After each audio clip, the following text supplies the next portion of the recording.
Tonight at 10:15, Buckingham Palace issues a formal apology as a senior member of the royal household is accused of making racist remarks. Lady Susan Hussey, seen here on the left, was lady-in-waiting to the Queen and made the remarks at a palace reception yesterday. Ngozi Fulani, a British-born charity founder, was questioned repeatedly about her background and asked where she and her people were really from. The conversation also involved another guest. It made us feel like perhaps we're not welcome, perhaps we don't belong here. And you can be pretty sure that a white woman wouldn't have been on the receiving end of a line of questioning like that. The Prince of Wales, Lady Hussey's godson, arriving on an official visit to the USA this evening, says racism has no place in our society. The palace described Lady Hussey's remarks as unacceptable and deeply regrettable and said that she had stepped aside with immediate effect. Also tonight, the first drug to slow the destruction of the brain in Alzheimer's has been described as a momentous breakthrough. At least 25,000 ambulance workers vote to strike in parts of England and Wales, possibly before Christmas, over pay and conditions. And Christine McVie, the hugely successful singer-songwriter with Fleetwood Mac, has died at the age of 79. On BBC London, Thurrock Council is facing one of the largest financial black holes ever reported by a local authority. And we look at why only 1% of bike thefts result in police action.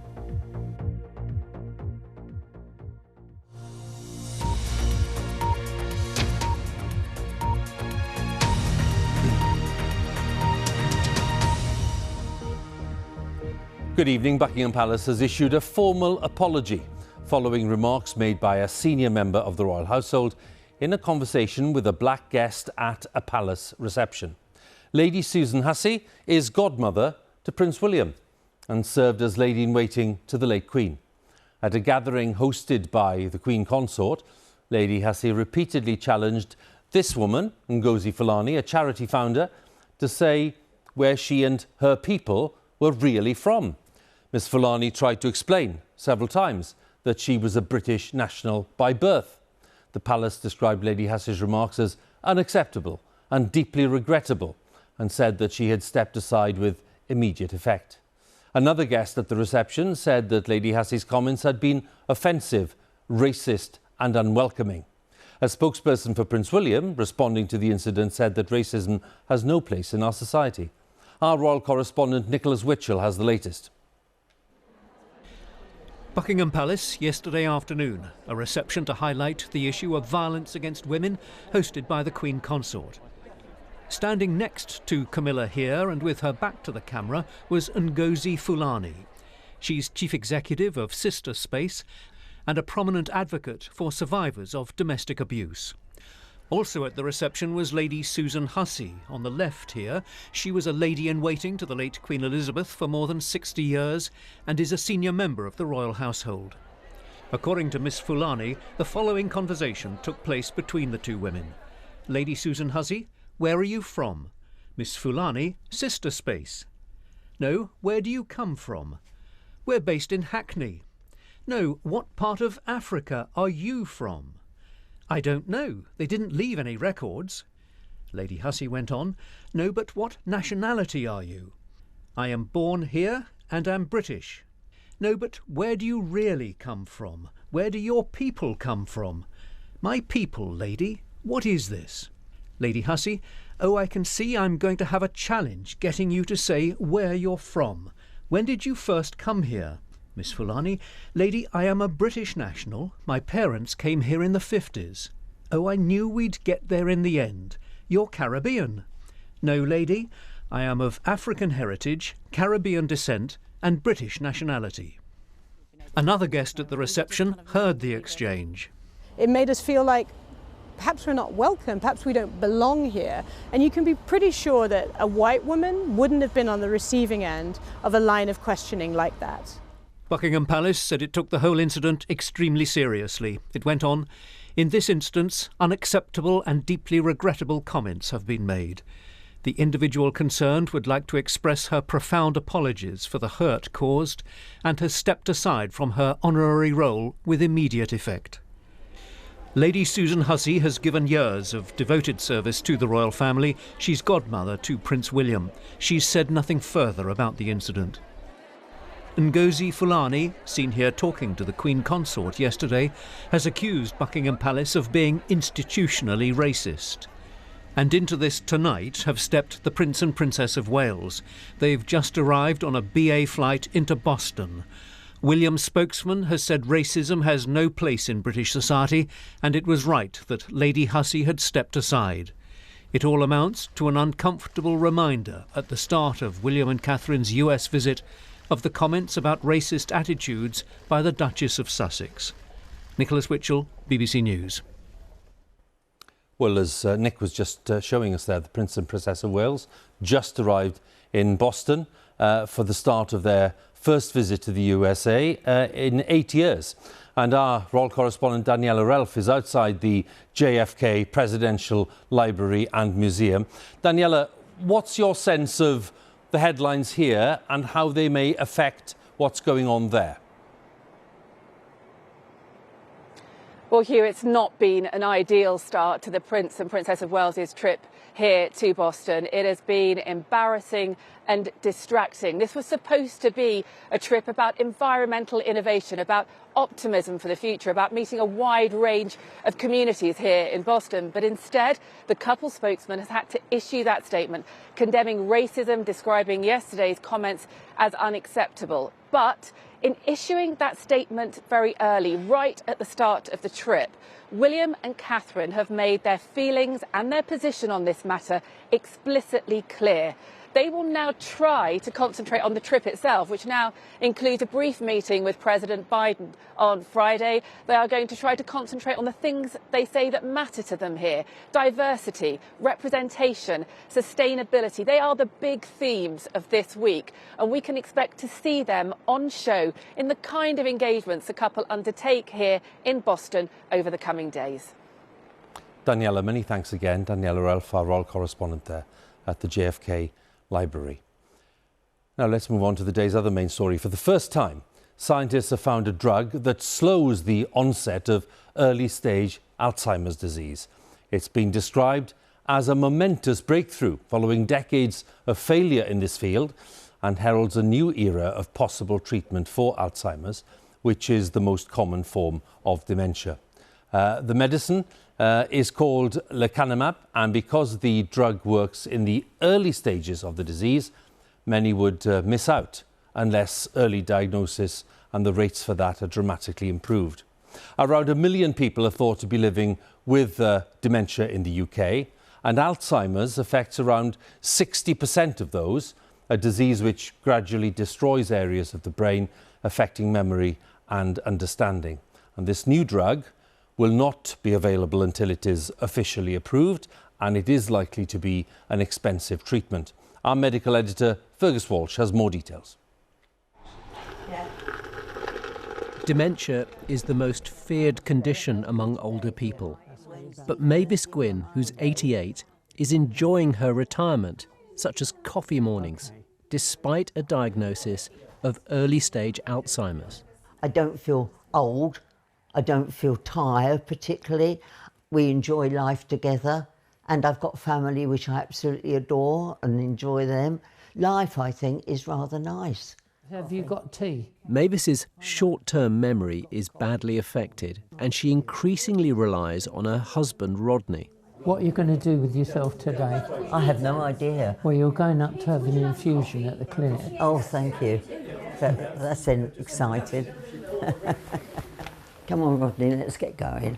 Mavis is one of nearly 2,000 patients who took part in a pivotal trial of an experimental Alzheimer's treatment. So I'm just going to show you the hippocampus, and that's where all our short-term memory is stored. And what you can see is that structure is very small and shrunken and replaced by fluid because of the disease. Alzheimer's gradually destroys key areas of the brain involved in memory and understanding.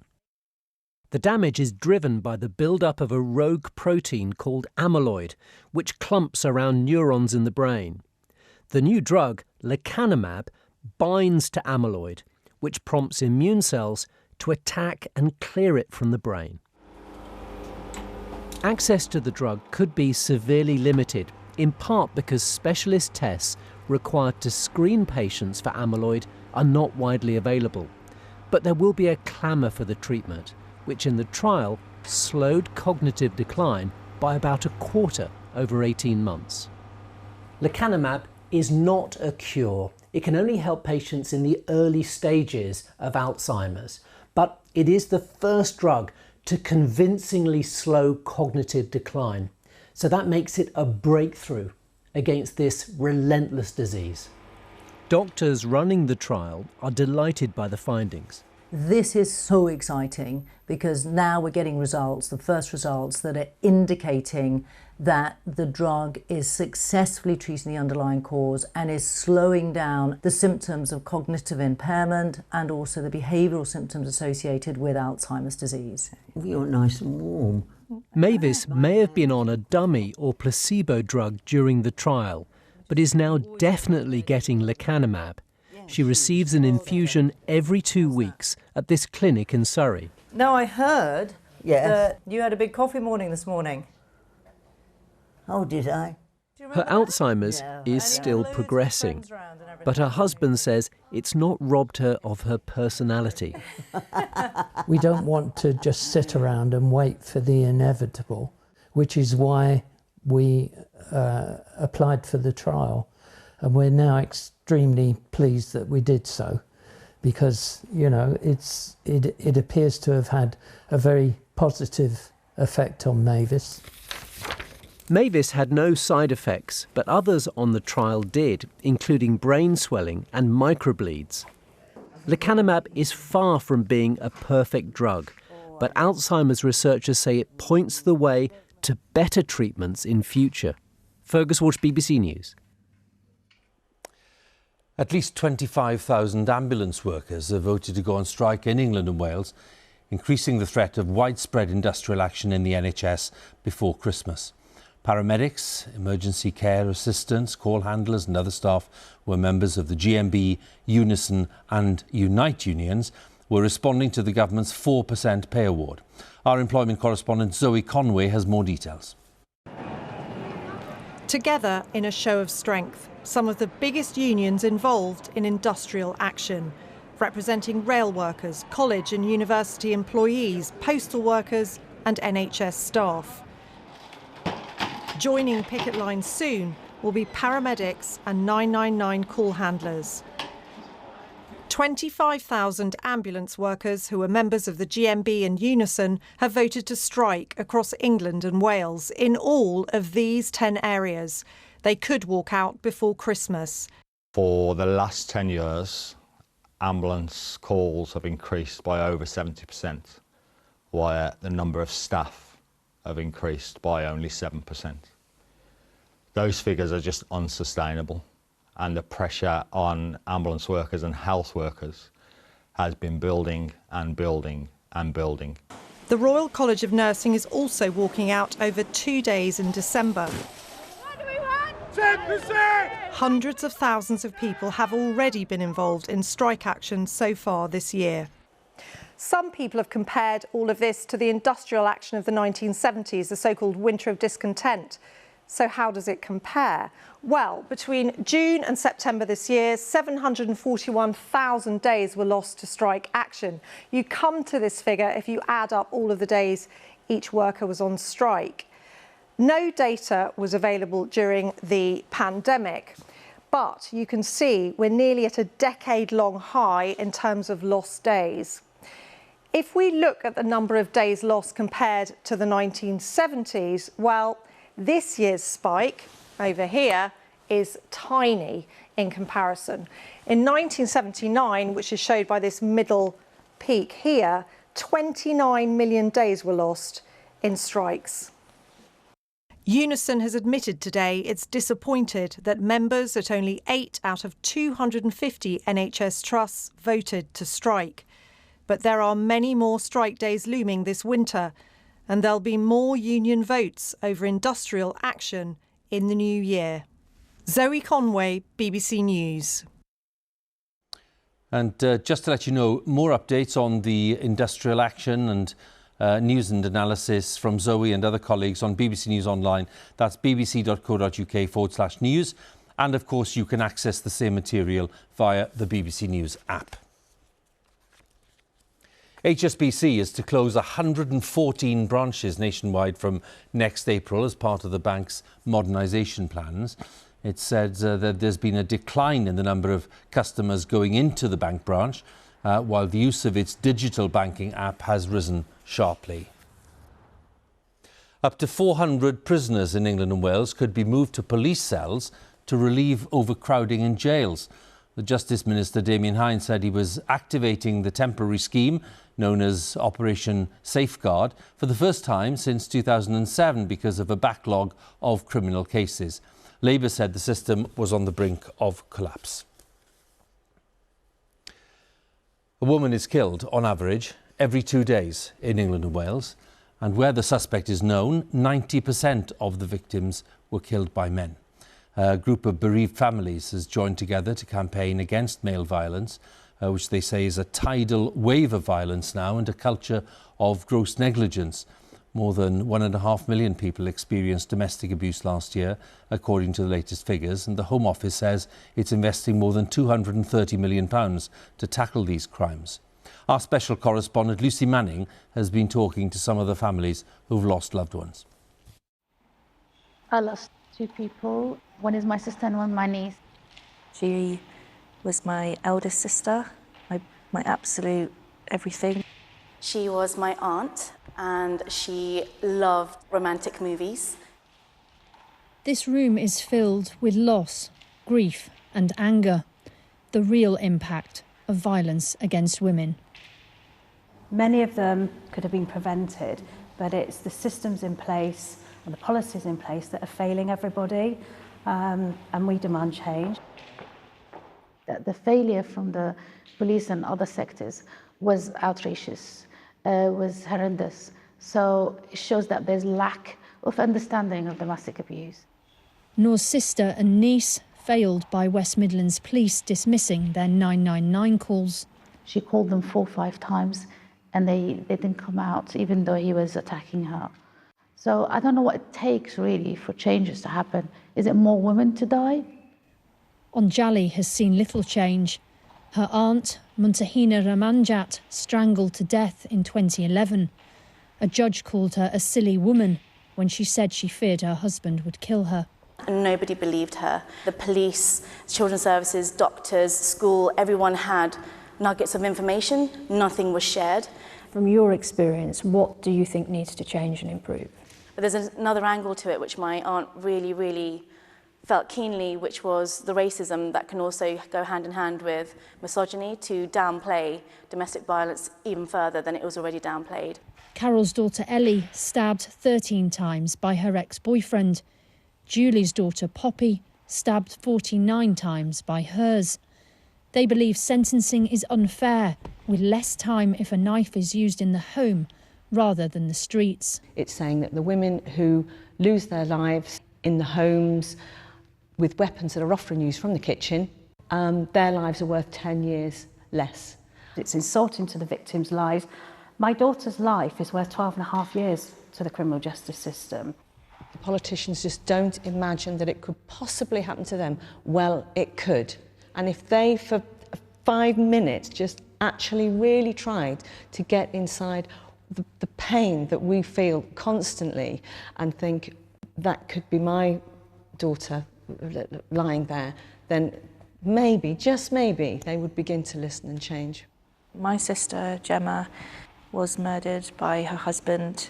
I really believe there should be a domestic abuse register, because I think from the first moment that you have been charged, you should have your name, you should be forced to put your name on that register, just like sex offenders do.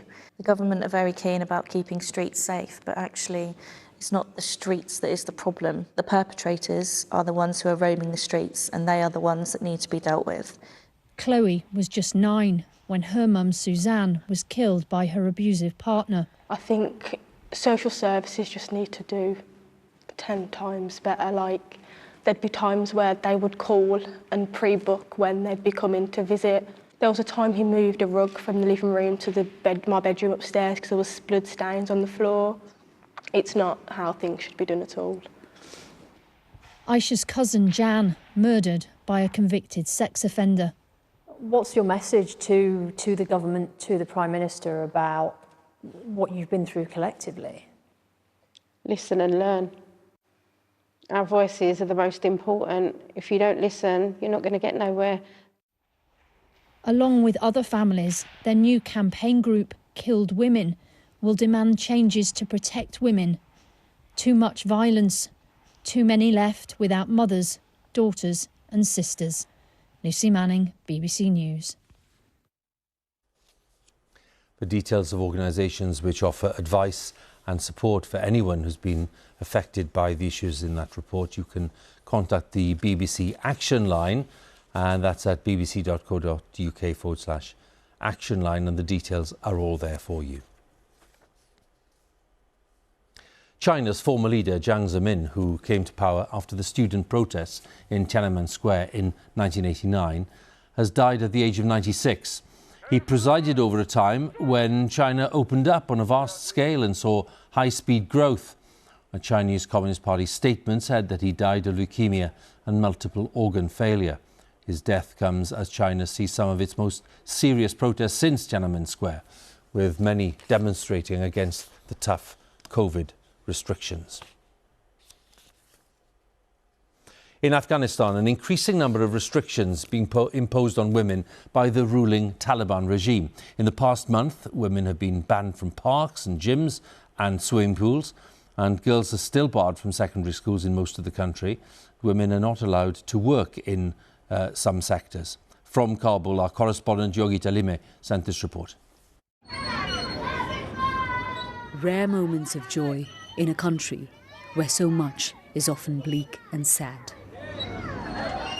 But the mothers of these children denied the right to be a part of the memories they're making. Women aren't allowed in parks anymore, barred from the simple pleasure of a bit of fun with family and friends.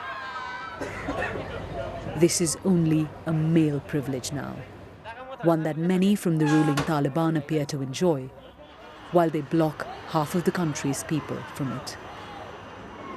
I'm not allowed inside the park. This is the closest that I or any other woman can get to it. There are some who'd say that this move doesn't really impact most of the country because at this point, having a fun evening out is a luxury that a majority of the people simply cannot afford. But that's not the point. It's about the symbolism of the move and what it tells us about the intent of the Taliban. A few weeks ago, activist Zarifa Yaqoubi and 3 others were detained. Another move that belies a hardening of the Taliban's stance on women. There's more. This is Badakhshan University in the north. Female students weren't allowed to enter unless they wore a burqa. They have the opportunity to... And this young student is now questioning what could come next. We're hiding her identity to protect her. Every day when I wake up, as a girl in Afghanistan, I have to hear news. Day by day, these limitations come fast, and we are waiting to hear that.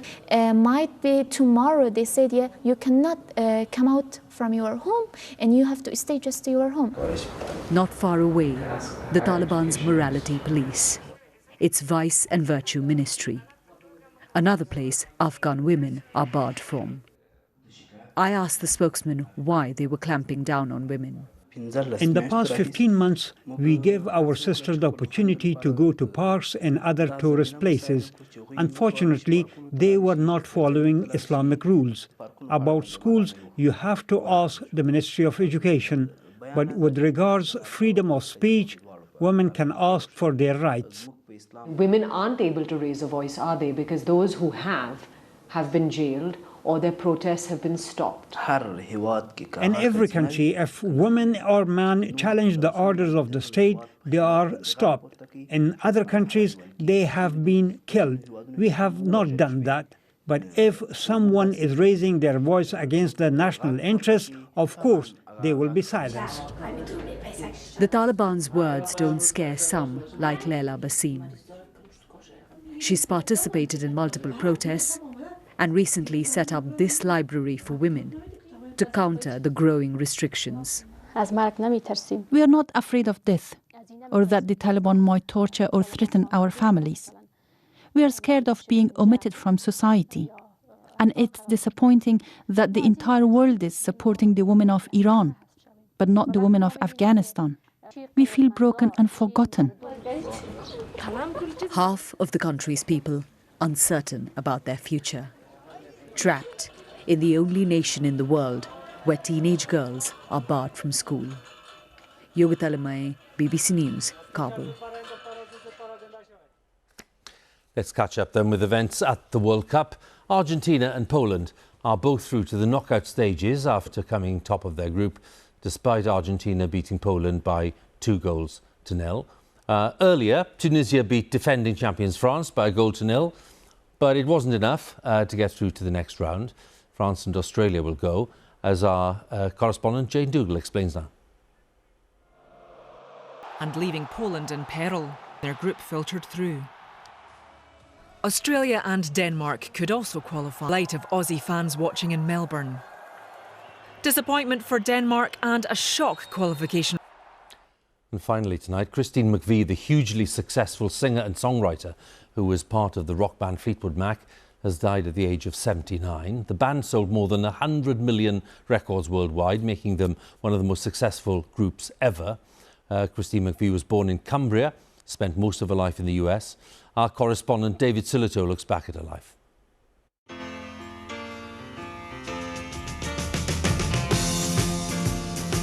Fleetwood Mac and Don't Stop, the song Bill Clinton chose as his campaign anthem.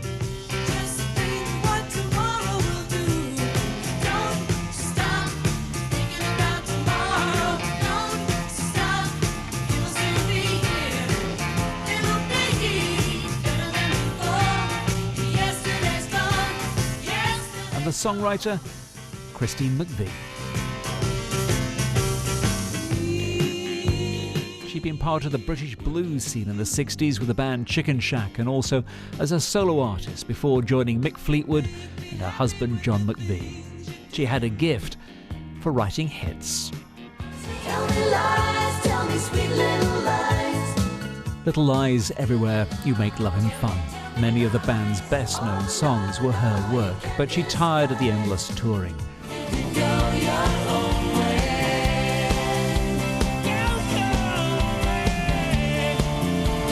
There was a long break, but she rejoined the band in 2014. And I love you, I love you, I love you like never before. Fleetwood Mac has had many ups and downs, but their success owed much to the songwriting skill of Christine McVie. In a statement, the band said, "We were so lucky to have a life with her."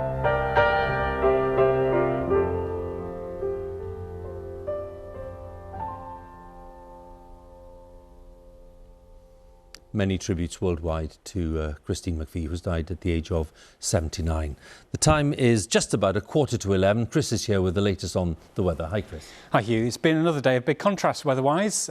This time it was actually the Scottish borders that had some of the coldest weather. Fog lingered. This was a shot through the afternoon with the sun trying but failing to make it through the fog. Temperatures -1 degrees in places here, but in Cornwall 12, 13 in the Isles of Scilly. Is actually quite mild again across western areas. But right now, fog is beginning to thicken up and develop, particularly across southern England, but we still have some patches in the northeast of England, the Scottish borders region that we've had pretty much all day. But some of that fog's going to be quite dense. Visibility down to 100 metres in places. Notice we've got some relatively mild air in Northern Ireland, so no chance of fog there.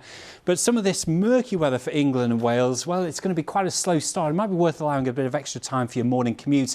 That fog could linger in one or two places all day once again.